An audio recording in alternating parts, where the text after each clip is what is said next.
Fala, galera do Corujão Vascaíno. Sextou com aquelas notícias gostosas do Vasco da Gama. Vamos começar, gente, falando já do jogo contra o Puerto Cabello, na próxima quarta-feira, válido pela Sul-Americana, né? Jogo marcado lá na Venezuela, às 19 horas, horário de Brasília, e a arbitragem já está definida. Trata-se desse rapaz aí, o José Mendes. José Mendes é árbitro paraguaio, mais um paraguaio apitando o jogo do Vasco pela Sul-Americana. Lembrando que o Vasco precisa muito ganhar do Puerto Cabello jogando lá na Venezuela. Tá? Então, a arbitragem é do paraguaio, o VAR parece que é um equatoriano. Tá? Então, já temos definidos isso aí. Né? Em relação à escalação no jogo contra o Palmeiras às 16 horas, tá saindo notícias aí que o Felipe provavelmente vai manter a mesma escalação. Eu não tenho nenhuma informação a respeito disso. Agora, eu acho, se for fazer isso, muito arriscado, tá? Porque a gente vai ter uma viagem longa para a Venezuela e vamos ter um jogo na Sul-Americana que é mais decisivo do que esse jogo contra o Palmeiras. Então, acho que seria o caso da gente ver bem aí quais são os jogadores que estão em piores condições e, de repente, poupá-los. Talvez o Coutinho, de repente aí o Hugo Moura, vai saber. O fato é que após aquela declaração polêmica do Felipe, falando do Capasso, né, no jogo após o Operário, né, eu coloquei essa informação no X, mais uma vez convido vocês a seguir lá a gente, @corujãovascaíno, dizendo que após os comentários polêmicos sobre o Capasso, nas próximas coletivas, Felipe falará somente sobre futebol. E provavelmente sobre o jogo que aconteceu e o próximo jogo. Tá? Então, mesmo que haja perguntas que não estejam envolvidas, né, no jogo atual e no próximo jogo, o Felipe não vai responder. Tá? Isso é uma decisão da diretoria, já para evitar qualquer tipo de problema, porque a gente sabe que o Felipe não tem muita paciência, né? A gente pôde constatar isso nessa última entrevista que ele deu lá respondendo a pergunta do Lineker em relação ao Capasso, né? Então ficou determinado pela diretoria que ele responderá apenas sobre futebol. Né? E eu acho que isso aí é um alívio para o Felipe, que se dependesse dele, na bem da verdade, ele não responderia na pergunta nenhuma. Né? A vontade do Felipe seria essa. Mas, enfim, não tem como passar em branco, até porque é uma exigência, né, da CBF, as entrevistas pré e pós-jogo do técnico. Né? Então, o Felipe não vai ter como escapar disso enquanto for técnico. Né? Continuam aí as tratativas para o Vasco buscando um novo técnico. Né? Se fala muito do Felipe Diniz, né? Do Fernando Diniz, desculpa. Né? Se fala muito do Fernando Diniz. Aí a gente vê notícias aí de ontem dizendo que provavelmente o Vasco iria acertar com o Fernando Diniz nessa sexta-feira. Né? Coisa que não aconteceu, e eu realmente já havia falado isso quando eu publiquei essa outra postagem no X aí, né? Eu já falava exatamente isso, que o Vasco não teria pressa, o Vasco não tem pressa para fechar com o novo técnico. E se vierem bons resultados contra o Operário e Palmeiras, o Felipe deve continuar por mais tempo. Hoje um jornalista do Sport TV, né, o Lino lá, comentarista, disse lá nos programas do Sport TV que ele tem uma fonte que garantiu a ele que 90% de chance do Felipe se tornar técnico do Vasco. Eu não vou duvidar disso, né? Eu já havia recebido essa informação também, como eu coloquei aí, essa postagem eu fiz no dia 29 de abril, né? Então já tem 3 dias, né? Dizendo que se o Felipe conseguisse bons resultados, um empate contra o Operário, de repente conseguiu uma vitória contra o Palmeiras, ou até mesmo um empate, o Vasco vai dando sobrevida para ele. Né? Essa conversa aí que o Felipe não quer ser técnico já caiu por água abaixo, né? Não procede. Então, ele com certeza vai continuando. Né? Uma outra informação que eu acabei de publicar no Hexa, publiquei agora há pouco antes de gravar esse vídeo, e é uma informação minha, é que o Vasco não vai ultrapassar o limite de R$800 mil para a contratação de um técnico. Então, o técnico que vier, seja o Fernando Diniz, eu coloquei a imagem do Pesolano aí, que é um outro que está sendo especulado, quem vier, o teto é 800 mil. Né? Dificilmente o Vasco vai romper essa barreira aí, dessa grana. Lembrando que o Carille ganhava 680 mil. Então, o teto limite é isso aí. Quem aceitar, e eu vejo umas postagens, né, no Twitter, na internet, né, no X, né, agora é X, né, dizendo o seguinte, né, vou ler aqui, eu não vou dar o nome da fonte para não ser desagradável, para não ser deselegante, mas que diz assim: conversas entre Vasco e Diniz estão caminhando para um desfecho positivo. Partes alinham planejamento esportivo e questões financeiras. Tudo deve se resolver até sexta, hoje. Bom, até meia-noite é sexta, né? Há muito otimismo.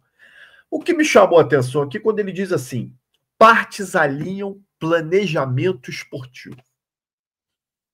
Aí eu pergunto a vocês aqui que estão me assistindo: o Vasco tem esse negócio de planejamento esportivo?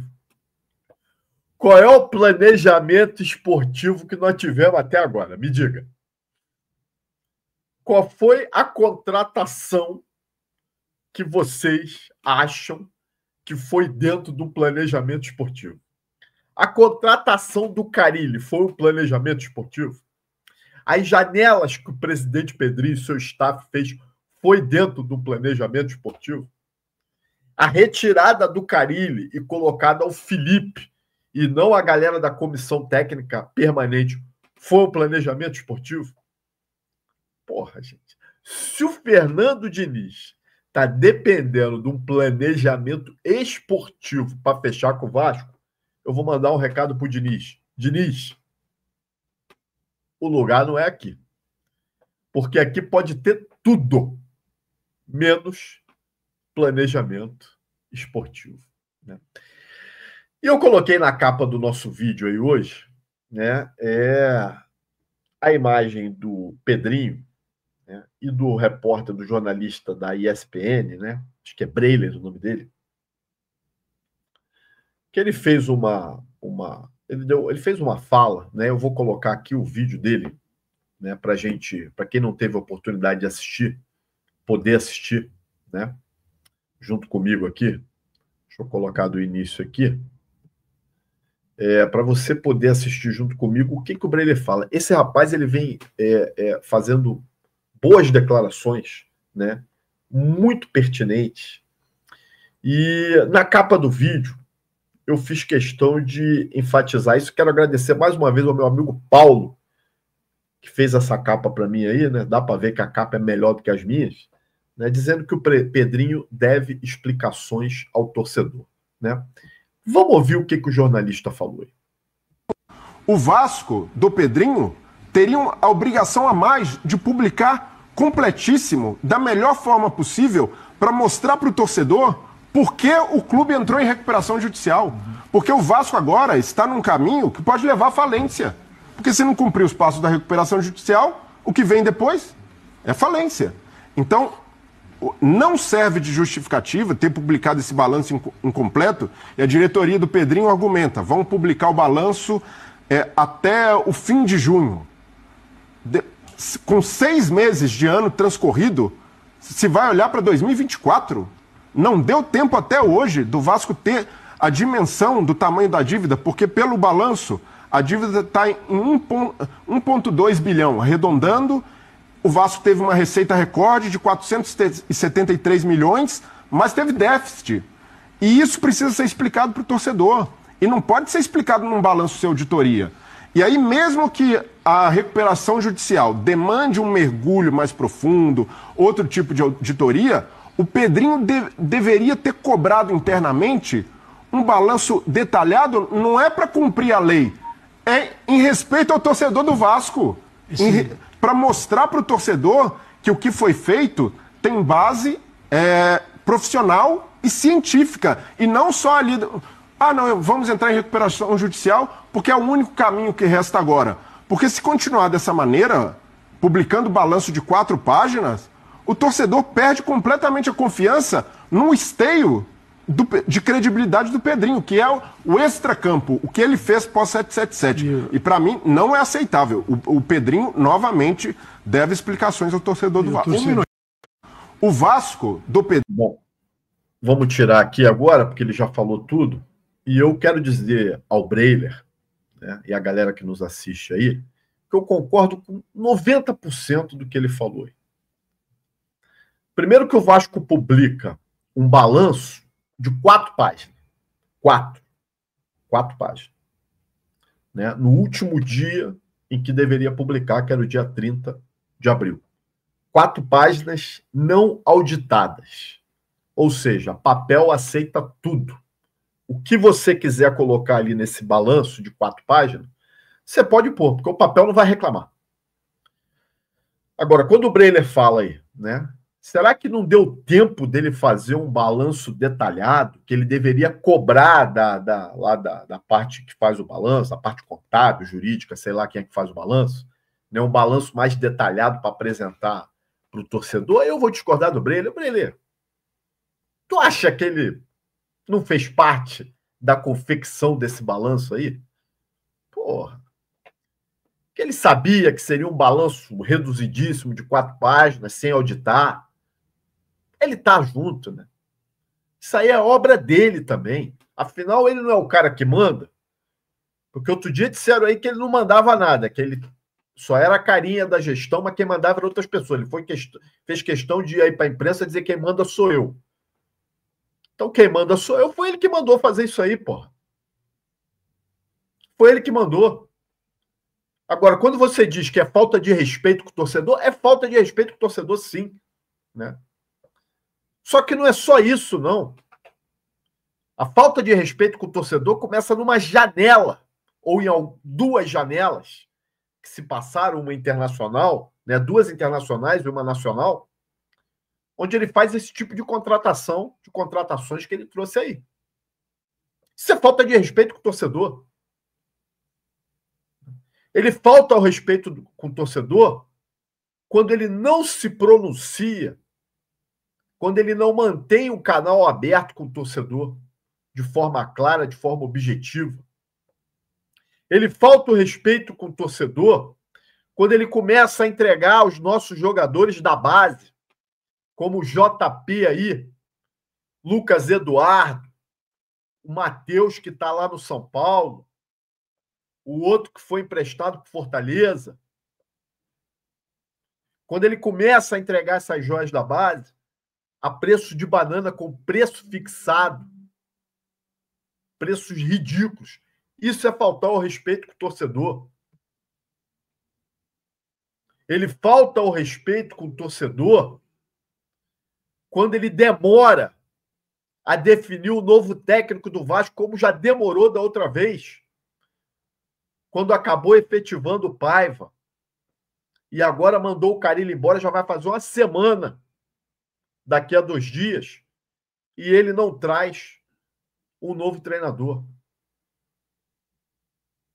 Ele falta ao respeito com o torcedor, muitas vezes, quando ele coloca um cara despreparado como o Felipe para dar resposta mal educada em coletivo.